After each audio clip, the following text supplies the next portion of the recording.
भारत का इतिहास वीरता और पराक्रम की अनगिनत कहानियों से भरा पड़ा है, लेकिन इन कहानियों में कुछ नाम ऐसे हैं जो समय की धूल में दबे नहीं बल्कि आज भी गूंजते हैं। इन्हीं में से एक नाम सम्राट पृथ्वीराज चौहान का है। अजमेर और दिल्ली को अपनी राजधानी बनाकर इस युवा सम्राट ने भारत की राजनीति में ऐसी धाक जमाई थी कि उनका नाम सुनते ही दुश्मनों के दिल कांप उठते थे। पृथ्वीराज सिर्फ तलवार और भाले के धनी नहीं थे, बल्कि ज्ञान और विद्या में भी माहिर थे। उन्हें कई भाषाओं का ज्ञान था, गणित और दर्शन की समझ थी, और उनकी सबसे बड़ी कला शब्दभेदी बाण चलाने की थी, यानी बिना देखे वो सिर्फ आवाज सुनकर लक्ष्य को भेद देते थे। उनके शौर्य की कहानियां इतनी मशहूर थी कि पड़ोसी राज्यों की राजकुमारियां भी उनके नाम पर मोहित हो जाती थी। लेकिन इतिहास सिर्फ वीरता की गाथा नहीं होता, उसमें राजनीति, राइवलरी और धोखे का खेल भी चलता है। पृथ्वीराज की कहानी में भी यही सब था। एक तरफ उनकी दुश्मनी कन्नौज के राजा जयचंद से थी, जिसकी बेटी संयोगिता से जुड़ी प्रेम कथा आज भी लोक कथाओं में अमर है। दूसरी तरफ पश्चिम से मोहम्मद गौरी नाम का एक नया खतरा उठ रहा था, जो सिर्फ लूटपाट नहीं बल्कि भारत में परमानेंट राज करना चाहता था। साल 1191 में नारायण की धरती पर जब पृथ्वीराज चौहान और मोहम्मद गौरी की सेनाएं आमने सामने आई तो इतिहास ने करवट ली। इस युद्ध में पृथ्वीराज ने अपनी रणनीति और ताकत से गौरी को धूल चटा दी। कहा जाता है कि पृथ्वीराज चौहान ने मोहम्मद गौरी को 16-17 बार हराया था और हर बार उसे माफ कर जिंदा छोड़ दिया था, लेकिन उनकी यही उदारता उनके और भारत के लिए आगे चलकर आत्मघाती साबित हुई। आइए जानते हैं सम्राट पृथ्वीराज चौहान की पूरी कहानी, जिनकी वीरता आज भी भारत की मिट्टी में गूंजती है। चौहान वंश की जड़ें जयपुर के पास सांबर और आमेर से जुड़ी हुई थी। इसी वंश के राजा जयराज ने अजमेर शहर की नींव रखी थी, जो आगे चलकर चौहान वंश की शक्ति का केंद्र बना। चौहान डायनेस्टी की स्थापना 6th सेंचुरी में वासुदेव चौहान ने की थी। इसी वंश में आगे चलकर 11th सेंचुरी में सोमेश्वर चौहान नाम के एक पराक्रमी राजा हुए। सोमेश्वर ने अपने जीवन काल में कई युद्ध लड़े और अपने एम्पायर का एक्सपेंशन किया। माना जाता है कि जब राठौड़ की आर्मी ने दिल्ली के राजा अनंगपाल तोमर पर अटैक किया था, तो अजमेर के राजा सोमेश्वर चौहान ने राजा अनंगपाल तोमर का सपोर्ट किया। उनकी मदद से अनंगपाल तोमर इस युद्ध को जीत गए, जिसके बाद दोनों के बीच गहरी दोस्ती हो गई। ये दोस्ती आगे चलकर रिश्तेदारी में बदल गई जब राजा अनंगपाल ने अपनी बेटी कर्पूरी देवी की शादी सोमेश्वर चौहान से कर दी। अनंगपाल तोमर की दूसरी बेटी रूप सुंदरी की शादी कन्नौज के राजा विजयपाल से हुई, जिन्हें बाद में एक बेटा हुआ जिसका नाम जयचंद रखा गया। 1166 में सोमेश्वर चौहान और कर्पूरी देवी के घर भी एक बालक का जन्म हुआ। उस बच्चे के जन्म को चौहान वंश के लिए एक शुभ संकेत माना गया और एस्ट्रोलॉजर्स ने भविष्यवाणी की कि यह लड़का बड़ा होकर एक ग्रेट रूलर बनेगा और पृथ्वी के बड़े हिस्से पर राज करेगा। इसी भविष्यवाणी को ध्यान में रखते हुए उस बच्चे का नाम पृथ्वीराज रखा गया। पृथ्वीराज के जन्म से पहले भी इस वंश में पृथ्वीराज नाम से 2 राजा हो चुके थे, इसलिए ये वास्तव में पृथ्वीराज 3 थे। उन्हें राय पिथोरा नाम से भी जाना गया। पृथ्वीराज का बचपन किसी साधारण राजकुमार की तरह नहीं था। कहते हैं कि पूत के पांव पालने में ही दिख जाते हैं। ठीक उसी तरह बचपन से ही उनकी असाधारण प्रतिभा झलकने लगी थी। पृथ्वीराज चौहान को बहुत सारी लैंग्वेजेस की डीप नॉलेज थी और वो history, mathematics, medicine, military, science और फिलोसफी जैसे सब्जेक्ट्स में भी प्रोफिशिएंट थे। उनकी सबसे खास कला शब्दभेदी बाण चलाना थी। इसमें वो अपनी आंखें बंद करके केवल आवाज सुनकर लक्ष्य को भेद सकते थे। तीर चलाने में उन्हें इतनी महारत हासिल थी कि बड़े बड़े योद्धा भी उनका मुकाबला नहीं कर पाते थे। सिर्फ तीर चलाने में ही नहीं बल्कि तलवार और भाला चलाने में भी वो माहिर थे। उनकी ताकत और निडरता का एक उदाहरण युवावस्था की एक घटना में मिलता है। कहते हैं कि युवावस्था में एक बार वो अपने दोस्तों के साथ जंगल में शिकार पर गए थे। इसी दौरान एक खूंखार शेर ने उन पर अटैक कर दिया। शेर को देखकर उनके साथी घबरा गए और पीछे हट गए, लेकिन युवा पृथ्वीराज निडरता से वहीं खड़े रहे। उनके पास कोई हथियार भी नहीं था। जैसे ही शेर उन पर झपटा, पृथ्वीराज ने बिजली की तेजी से उसकी गर्दन पकड़ ली और पूरी ताकत से उसके जबड़े को दोनों तरफ से खींच दिया। उनकी अपार शक्ति के आगे शेर टिक नहीं पाया और उसका जबड़ा टूट गया और शेर वहीं पर ढेर हो गया।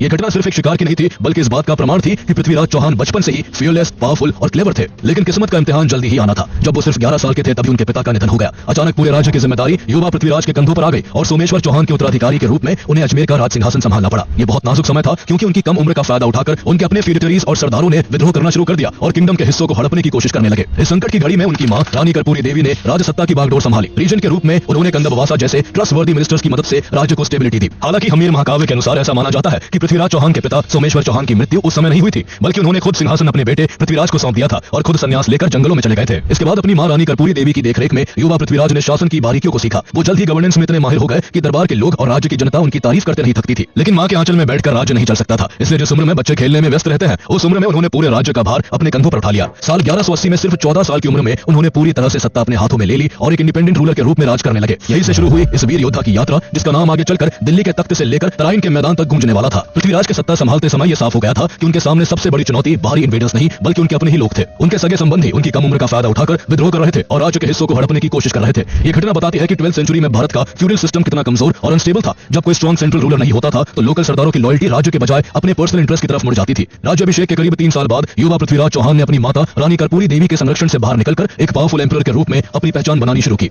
उनका पहला और सबसे जरूरी काम नागार्जुन के विद्रोह को कुचलना था। नागार्जुन पृथ्वीराज के चाचा विग्रहराज IV का बेटा था। उसने पृथ्वीराज की कम उम्र का फायदा उठाते हुए सिंहासन पर अपना दावा पेश कर दिया और गुड़पुरा, जो आज गुरुग्राम के नाम से जाना जाता है, उसका किला हथिया लिया। ये केवल एक विद्रोह नहीं बल्कि चौहान राजवंश के भीतर पावर को लेकर सीधा संघर्ष था। पृथ्वीराज चौहान ने पैदल, घुड़सवार, ऊंट और हाथी वाली एक बड़ी सेना लेकर गुड़पुरा को घेर लिया और नागार्जुन को युद्ध में हराकर किला और उसके आसपास का इलाका वापस अपने कंट्रोल में ले लिया। पृथ्वीराज विजय महाकाव्य के अनुसार उन्होंने नागार्जुन के कई सैनिकों को पकड़कर उनके सिर काटकर अजमेर के किले की दीवारों पर लटका दिए। हालांकि नागार्जुन अर्जुन बचकर भाग निकला, लेकिन ये जीत पृथ्वीराज की सत्ता को चुनौती देने वालों के लिए एक कड़ी चेतावनी थी कि भले ही राजा कम उम्र का हो, उसकी सत्ता को चुनौती देना आत्मघाती होगा। इस सफलता के बाद पृथ्वीराज ने केवल अपने राज्य की प्रोटेक्शन ही नहीं की, बल्कि एक ग्रेट एम्पायर का एक्सपेंशन करना भी शुरू कर दिया। इसके बाद 1182 में पृथ्वीराज चौहान ने भदानकास के विद्रोह को खत्म किया, जिनकी टेरिटरी आज के हरियाणा के भिवानी, रेवाड़ी और राजस्थान के अलवर तक फैली हुई थी। भदानकास के खिलाफ ये जीत उनके लिए इसलिए भी इंपॉर्टेंट थी क्योंकि भदानकास की टेरिटरी दिल्ली के रास्ते में पड़ती थी। दिल्ली को चूंकि लगभग 1150 से 1164 के दौरान पृथ्वीराज चौहान के चाचा विग्रहराज फोर्थ ने जीत लिया था, इसलिए जब पृथ्वीराज चौहान ने गद्दी संभाली थी तब दिल्ली पहले से ही उनके साम्राज्य का हिस्सा थी। दिल्ली एक बहुत बड़ा ट्रेड और स्ट्रेटेजी सेंटर था और इसलिए इस जीत के बाद पृथ्वीराज ने दिल्ली को अपनी दूसरी राजधानी बना लिया, जिसके बाद नॉर्थ इंडिया में उनकी पोजीशन और भी मजबूत हो गई। उन्होंने दिल्ली में किला राय पिथौरा भी बनवाया, जो उनकी इस कैपिटल के लिए काफी इंपॉर्टेंट जगह बनी। इन शुरुआती विक्ट्रीज के बाद पृथ्वीराज चौहान की सेना ने कई दिशाओं में विजय अभियान चलाए। उनका साम्राज्य तेजी से फैला और जल्द ही इसमें राजस्थान के ज्यादातर हिस्से, वेस्टर्न उत्तर प्रदेश, नदन मध्य प्रदेश और सदर्न पंजाब शामिल हो गए। इस विशाल साम्राज्य ने उनकी प्रतिष्ठा को दूर दूर तक फैला दिया और उन्हें उस समय का सबसे शक्तिशाली भारतीय शासक बना दिया। उनके मिलिट्री कैंपेन्स में सबसे मशहूर और खून खराबे वाला युद्ध 1182 में चंदेल राजा परमर्दी देव के खिलाफ महोबा में लड़ा गया। इसकी वजह यह थी कि चंदेल सैनिकों ने पृथ्वीराज की सेना के कुछ घायल और थके हुए सैनिकों पर हमला कर दिया था, क्योंकि वो बिना परमिशन के उनके एरिया में ठहर गए थे। इस घटना से नाराज होकर पृथ्वीराज ने महोबा पर एक विशाल सेना के साथ अटैक कर दिया।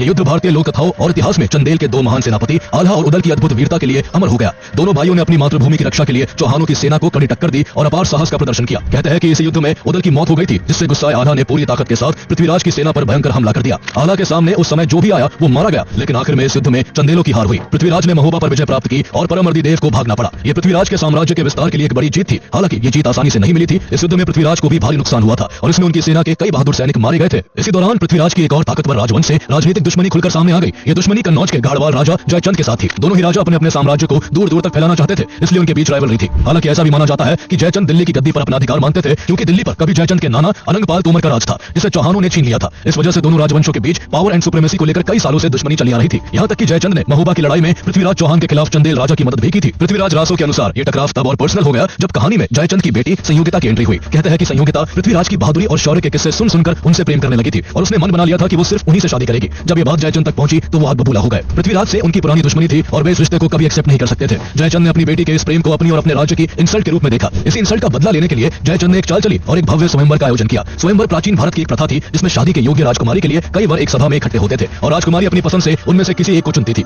जयचंद ने भारत के सभी प्रमुख राजाओं और राजकुमारों को इनवाइट किया, लेकिन जानबूझकर अपने सबसे बड़े दुश्मन पृथ्वीराज को नहीं बुलाया। इतना ही नहीं, जयचंद ने पृथ्वीराज का और भी अपमान करने के लिए उनकी एक स्टैचू बनवाई और उसे दरबार के मेन गेट पर एक द्वारपाल की जगह पर खड़ा कर दिया। किसी तरह इस बात की भनक पृथ्वीराज चौहान को लग जाती है। जब स्वयंवर का दिन आया तो सभी राजा अपनी जगह पर बैठ गए, लेकिन संयोगिता ने किसी को भी नहीं चुना। संयोगिता सब राजाओं को नजरअंदाज करती हुई सीधी पृथ्वीराज की मूर्ति के पास गई और माला उस मूर्ति के गले में डाल दी। ठीक उसी मोमेंट पर पृथ्वीराज, जो अपने कुछ सैनिकों के साथ गुप्त रूप से वहां मौजूद थे, वो सामने आए और उन्होंने सबकी आंखों के सामने संयोगिता को अपने घोड़े पर बिठाया और कन्नौज से दिल्ली की ओर निकल गए। रास्ते में जयचंद की सेना ने उनका पीछा किया, लेकिन पृथ्वीराज संयोगिता को सुरक्षित दिल्ली ले जाने में सफल रहे और उन्होंने उनसे शादी कर ली। हालांकि संयोगिता और पृथ्वीराज की प्रेम कहानी सिर्फ पृथ्वीराज रासो में ही देखने को मिलती है और कई हिस्टोरियंस इस घटना को काल्पनिक मानते हैं, लेकिन इतना तो तय है कि पृथ्वीराज और जयचंद के रिश्ते कभी अच्छे नहीं रहे। ये टकराव इतना गहरा था कि जब भारत पर फॉरेन इन्वेडर्स का खतरा मंडरा रहा था, तब भी ये दोनों राजा एक दूसरे का साथ देने को तैयार नहीं हुए। इसके अलावा महोबा का युद्ध जीतने के बाद पृथ्वीराज ने एक शक्तिशाली पड़ोसी को अपना परमानेंट एनिमी बना लिया था। इसका नतीजा ये हुआ कि आपसी रंजिश के कारण कभी एक ऐसा पावरफुल अलायंस नहीं बन पाया जो विदेशी शक्तियों को भारत की धरती पर कदम रखने से रोक पाता, और यही राइवलरी आगे चलकर भारतीय इतिहास की दिशा को हमेशा के लिए बदलने वाली थी। एक तरफ सम्राट पृथ्वीराज चौहान अपने एम्पायर का एक्सपेंशन कर रहे थे, वहीं दूसरी तरफ पश्चिम में एक नया और खतरनाक दुश्मन भर रहा था। ये दुश्मन था ambitious and ruthless invader Moiz al-Din Muhammad ibn Sam, जिसे भारत में मोहम्मद गोरी के नाम से जाना जाता है। मोहम्मद गोरी घुरिद डायनेस्टी का रूलर था, जिसका साम्राज्य आज के अफगानिस्तान में फैला हुआ था। उसका मकसद भारत में केवल लूटपाट करना नहीं था, बल्कि वो इंडिया में अपना परमानेंट एम्पायर एस्टैब्लिश करना चाहता था। इसी ख्वाहिश में गोरी ने 1178 में गुजरात के चालुक्य शासक भीम सेकंड के राज्य पर बड़ा हमला कर दिया, लेकिन यहाँ उसे एक पावरफुल रेजिस्टेंस फेस करना पड़ा, जिसका नेतृत्व भीम द्वितीय की मां रानी नायकी देवी कर रही थी। उन्होंने गोरी की सेना को इतनी बुरी तरह से हराया कि वो बैटलफील्ड से जान बचाकर भाग खड़ा हुआ। ये गोरी के लिए एक बड़ी हार थी, जिसने उसे अपनी स्ट्रेटेजी बदलने पर मजबूर कर दिया। उसे समझ आ गया कि दक्षिणी रास्ते से भारत में घुसना बेहद मुश्किल है, इसलिए उसने अपना रास्ता बदला और नॉर्थ पर फोकस किया। उसकी ये नीति काम कर गई और उसने जल्द ही सिंध, पेशावर और सियालकोट पर कब्जा कर लिया और 1186 में लाहौर के शासक खुसरो शाह मलिक को हराकर उसे भी हथिया लिया। इन लगातार विक्ट्रीज के बाद गोरी रुकने वाला नहीं था। अब उसका अगला निशाना चौहान साम्राज्य था। 1191 में उसने अचानक हमला करके तवार हिंद यानी आज के भटिंडा के किले को अपने कब्जे में ले लिया और उसे अपने सेनापति जियाउद्दीन और 1200 घुड़सवारों के हवाले कर दिया। ये एक ऐसा स्टेप था जिसने दो शक्तिशाली साम्राज्यों को सीधे क्लैश के रास्ते पर ला खड़ा किया। मोहम्मद गोरी का भटिंडा पर कब्जा करना पृथ्वीराज के लिए एक सीधी चुनौती थी, जिसे वो इग्नोर नहीं कर सकते थे। इसके रिस्पॉन्स में पृथ्वीराज ने एक विशाल सेना तैयार की और गोरी की ओर मार्च कर दिया। 1191 में हरियाणा के तराइन के मैदान में पृथ्वीराज चौहान और मोहम्मद गोरी की सेनाएं आमने सामने आ जाती है। इस युद्ध में दोनों सेनाओं की अपनी अपनी स्ट्रेंथ थी। गोरी की सेना के पास घुड़सवार धनुर्धर थे जो अपनी स्पीड के लिए जाने जाते थे, जबकि पृथ्वीराज चौहान की सेना मुख्य रूप से पैदल सेना थी, लेकिन उनके पास हाथियों की शक्ति थी और उनकी सेना आमने सामने की लड़ाई में बेहद माहिर थी। युद्ध की शुरुआत में मोहम्मद गोरी की सेना ने अपनी सबसे बड़ी ताकत का इस्तेमाल किया। उसके घुड़सवार तीरंदाजों ने पृथ्वीराज चौहान की पैदल सेना पर दूर से ही तीर बरसाने शुरू कर दिए। ये एक ऐसी रणनीति थी जिसमें वो हमला करके तेजी से पीछे हट जाते थे ताकि सीधे मुकाबले से बचा जा सके। इसके उलट राजपूत योद्धा आमने सामने की लड़ाई में विश्वास रखते थे जहां वो अपनी तलवारों और भालों से दुश्मन का सामना कर सके। पृथ्वीराज चौहान की सेना ने तुरंत दुश्मन के सामने आकर एक स्ट्रॉन्ग एंड डायरेक्ट अटैक करते हुए उसे धूल चटाना शुरू कर दिया। पृथ्वीराज के अचानक हमले ने गौरी की सेना को चौंका दिया। इसके अलावा पृथ्वीराज चौहान की सेना के विशालकाय हाथी भी दुश्मन की सेना पर कहर बनकर टूट पड़े और उनकी पंक्तियां तोड़ डाली, जिससे विरोधी खेमे में भगदड़ मच गई। राजपूत सैनिकों के सामने की जबरदस्त लड़ाई और हाथियों की ताकत ने गौरी के सैनिकों के हौसले पूरी तरह से तोड़ दिए और वो मैदान छोड़कर भागने लगे। युद्ध के बीच अपने सैनिकों को रिकॉग्नाइज करने की कोशिश में मोहम्मद गौरी खुद भी मैदान में उतर आया। उसका सामना राजपूत सेना के कमांडर और दिल्ली के गवर्नर गोविंद राय से हुआ। गौरी ने भाले से उन पर अटैक किया, लेकिन गोविंद राय ने गौरी के भाले को रोक दिया और पलटवार करते हुए गौरी को घायल कर दिया। गौरी लगभग बेहोश होकर गिर पड़ा। किसी तरह उसके एक सोल्जर ने उसे बैटलफील्ड से बाहर निकालकर उसकी जान बचाई। अपने कमांडर को पीछे हटते देख गौरी की सेना का मोराल पूरी तरह टूट गया और बचे कुछ सैनिक भी मैदान छोड़कर भाग गए। पृथ्वीराज की सेना ने वापस तबार हिंद फोर्ट को कैप्चर कर लिया, लेकिन इस जीत के बाद पृथ्वीराज ने एक ऐसी रणनीतिक भूल की जिसकी कीमत आगे चलकर उन्हें और पूरे भारत को चुकानी पड़ी। उन्होंने भागते हुए दुश्मन का पीछा नहीं किया और मोहम्मद गौरी को जीवन दान दे दिया। ऐसा माना जाता है कि सम्राट पृथ्वीराज चौहान ने मोहम्मद गौरी को इसी एक युद्ध में नहीं बल्कि 16-17 बार हराया था और हर बार उसे छोड़ दिया था। ये राजपूतों की वॉर एथिक्स और जेनरोसिटी का प्रतीक था। वो भागते हुए दुश्मन पर वार नहीं करते थे। मॉडर्न हिस्टोरियंस इसे पृथ्वीराज सिंड्रोम कहते हैं, जहां दया दिखाने की आदत दुश्मन को दोबारा ताकतवर बनने का मौका दे देती है, लेकिन यही उदारता बाद में आत्मघाती साबित होने वाली थी। पृथ्वीराज चौहान से बार बार हार मिलने के बाद मोहम्मद गौरी अपमानित होकर वापस गजनी लौट गया था। वहां उसने अपनी फोर्स के उन कैप्टन और कमांडर्स को पब्लिकली बेइज्जत किया जिन्होंने युद्ध में कायरता दिखाई थी। गौरी ने कसम खाई कि जब तक वो अपनी हार का बदला नहीं लेगा तब तक अपनी अय्याशी भरी जिंदगी से दूर रहेगा। इसी संकल्प के साथ उसने अपनी सेना को फिर से ऑर्गेनाइज किया। इस बार उसने डिसिप्लिन, मोबिलिटी और डिसेप्शन पर ज्यादा से ज्यादा जोर दिया। पूरी तैयारी करने के बाद 1192 में उसने फिर से बठिंडा पर कब्जा कर लिया, जिसे सिर्फ एक महीने पहले ही चौहानों ने वापस हासिल किया था। इस खबर से पृथ्वीराज चौहान गुस्से से भर उठे। उन्होंने सेना तैयार की और गौरी का सामना करने के लिए एक बार फिर तराइन की ओर मार्च कर दिया, लेकिन इस बार उनकी सेना पहले से कमजोर थी क्योंकि उनके कई सेनापति पिछले महीनों से अलग अलग अभियानों में व्यस्त थे। तराइन के मैदान में एक बार फिर दोनों सेनाएं आमने सामने थी। पृथ्वीराज ने संदेश भेजा कि अगर गौरी बिना लड़ाई के वापस लौट जाए तो उसे जाने दिया जाएगा, वरना इस बार उसे मिट्टी में मिला दिया जाएगा। गौरी ने यहाँ पर एक जाल बिछाया और उसने एक चाल चलते हुए शर्त मानने का नाटक किया और कहा कि वो ये फैसला अपने भाई से सलाह लेकर करेगा। असल में गौरी इस दौरान अपनी सेना को तैयार कर रहा था और चौहान सेना पर नजर रख रहा था। इस धोखे ने पृथ्वीराज को गलतफहमी में डाल दिया और उनकी सेना निश्चिंत हो गई और अपनी सतर्कता खो बैठी। यही उनकी सबसे बड़ी गलती साबित हुई। गौरी को पता था कि राजपूत आमने सामने की लड़ाई में बेहद ताकतवर है, इसलिए उसने अपनी सेना को छोटी छोटी यूनिट्स में बांटा और उन्हें निर्देश दिया कि उन पर दूर से हमला करे और जैसे ही राजपूत सेना पलटवार करे वैसे ही लड़ाई छोड़कर वो पीछे हट जाए। गौरी की चाल काम कर गई। जैसे ही उसकी सेना ने राजपूतों पर दूर से हमला किया, पृथ्वीराज चौहान की सेना दुश्मन का पीछा करने लगी, लेकिन ये एक ट्रैप था। लगातार पीछा करने से राजपूत सेना के हाथी, घोड़े और पैदल सैनिक थक गए। रात भर उन्हें आराम करने को नहीं मिला। जब अगली सुबह राजपूत सेना अपने डेली रूटीन्स में बिजी थी और डिसऑर्गेनाइज थी, तब गौरी की सेना ने उन पर अचानक डिसाइसिव अटैक कर दिया। इस धोखेबाजी और स्ट्रेटेजिक क्लेवरनेस के सामने राजपूत सेना टिक नहीं पाई। सम्राट पृथ्वीराज चौहान की हार हुई और उन्हें प्रिजनर बना लिया गया। इस तरह तराइन का दूसरा युद्ध गौरी की डिसाइसिव विक्ट्री के साथ खत्म हो गया। यह हार पृथ्वीराज चौहान की वीरता की कमी के कारण नहीं बल्कि उनकी स्ट्रेटेजिक चूक और दुश्मन को अंडरएस्टिमेट करने के कारण हुई। उनका तरीका, जिसके तहत भागते दुश्मन को भी जीवन दान दिया जाता था, गौरी जैसे रूथलेस इन्वेडर के सामने बेअसर हो गया, जिसका एकमात्र लक्ष्य किसी भी तरह जीत हासिल करना था। इस हार ने भारत में मुस्लिम शासन की स्थापना का रास्ता खोल दिया और इंडियन हिस्ट्री की डायरेक्शन हमेशा के लिए बदल दी। ऐसा माना जाता है कि कन्नौज के राजा जयचंद ने इस युद्ध में मोहम्मद गौरी का सीक्रेटली साथ दिया था। यही कारण है कि बाद की लोक कथाओं में जयचंद नाम गद्दार का पर्यायवाची बन गया। हालांकि कई इतिहासकार इस कहानी को झूठा मानते हैं। उनके अकॉर्डिंग जयचंद ने भले ही पृथ्वीराज का साथ ना दिया हो, लेकिन वो गौरी के साथ भी नहीं था। हालांकि आगे चलकर मोहम्मद गौरी ने जयचंद को भी हराया और उनकी हत्या कर दी। सेकंड बैटल ऑफ तराइन में हार के बाद सम्राट पृथ्वीराज चौहान का अंत कैसे हुआ, यह आज भी हिस्टोरियंस के बीच डिबेट का सब्जेक्ट है। इस विषय पर कई कॉन्ट्राडिक्टरी व्यूज है। कुछ हिस्टोरिकल सोर्सेज का मानना है कि पृथ्वीराज बैटलफील्ड में ही वीरगति को प्राप्त हो गए थे। वहीं कुछ अकाउंट्स के अनुसार उन्हें प्रिजनर बनाकर अजमेर ले जाया गया, जहां मोहम्मद गौरी ने उन्हें अपने अधीन एक शासक के रूप में बहाल करने का प्रयास किया, लेकिन बाद में कॉन्स्पिरेसी के आरोप में उनकी हत्या कर दी गई। इसके अलावा पृथ्वीराज की मृत्यु के बारे में सबसे पॉपुलर स्टोरी महाकाव्य पृथ्वीराज रासो में मिलती है।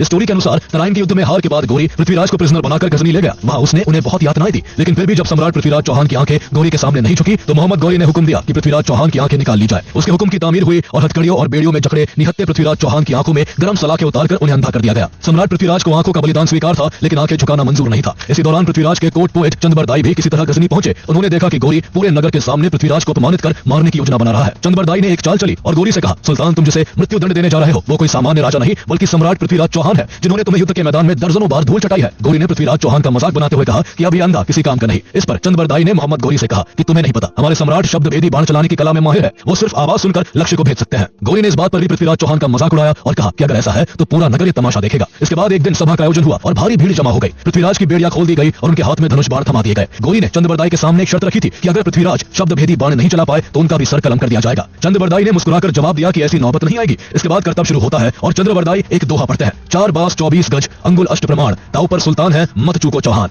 इस दोहे से पृथ्वीराज को गौरी की एग्जैक्ट पोजीशन का सटीक अनुमान हो गया, जो एक ऊंची गद्दी पर बैठा हुआ था। उन्होंने अपने धनुष पर तीर साधा और तीर सीधे गौरी के सीने में जा धंसा और वो वही ढेर हो गया। इसके बाद जैसे ही गौरी के सैनिक चंद्रबरदाई और पृथ्वीराज को मारने के लिए दौड़े, उन्होंने एक दूसरे को खंजर मारकर अपनी जान दे दी ताकि उनकी मौत पर भी उनका नाम लिखा हो, उनके दुश्मनों का नहीं। ये कहानी पीढ़ियों तक ब्रेवरी और रिवेंज का प्रतीक बनकर सुनाई जाती रही है, लेकिन हिस्टोरिकली इसे सही नहीं माना जाता है। यहाँ तक कि पृथ्वीराज रासो की क्रेडिबिलिटी को लेकर भी काफी सवाल उठते हैं और माना जाता है कि पृथ्वीराज रासो को पृथ्वीराज चौहान के समय से करीब 400 साल बाद 16th सेंचुरी में लिखा गया था। इसके अलावा हिस्टोरिकल एविडेंस के हिसाब से मोहम्मद गौरी की हत्या साल 1206 में हुई थी, जबकि पृथ्वीराज की मृत्यु 1192 में ही हो गई थी। इस कारण बहुत से हिस्टोरियंस पृथ्वीराज चौहान के अंत की इस कहानी को काल्पनिक मानते हैं। पृथ्वीराज की मौत के बाद उनका साम्राज्य, जिसमें अजमेर, दिल्ली, राजस्थान के हिस्से शामिल थे, वो गौरी की सेना के कंट्रोल में आ गए। दिल्ली मोहम्मद गौरी के सेनापति कुतुबुद्दीन ऐबक के कंट्रोल में आई, जिसके नाम पर आज भी दिल्ली में कुतुब मीनार है। इसके अलावा अजमेर में गौरी ने पृथ्वीराज के नाबालिग बेटे गोविंदराज फोर्थ को कठपुतली पपेट रूलर बनाया, जो गौरी को टैक्स देता था। पृथ्वीराज के भाई हरिराज ने इसे स्वीकार नहीं किया और गोविंदराज फोर्थ को हटाकर अजमेर पर अधिकार कर लिया। इस विद्रोह से क्षेत्र में अस्थिरता बढ़ गई, जिसका लाभ उठाते हुए मोहम्मद गौरी के सेनापति कुतुबुद्दीन ऐबक ने अजमेर पर हमला कर दिया और हरिराज को हरा दिया। इससे रही सही कसर भी पूरी हो गई और जो अजमेर कभी राजपूतों की शान हुआ करता था, वो अब दिल्ली सल्तनत का हिस्सा बन गया। साम्राज्य के अन्य हिस्से जैसे महोबा लोकल डायनेस्टीज में बट गए या उन्हें मोहम्मद गौरी ने जीत लिया। इस तरह पृथ्वीराज चौहान की मृत्यु के बाद भारत में मुस्लिम इन्वेजन काफी बढ़ गया था, जिससे मुस्लिम रूल की नींव पड़ी, जो सदियों तक चला। लेकिन सम्राट पृथ्वीराज चौहान की वीरता, साहस और शौर्य की कहानियां इतिहास में अमर हो गई।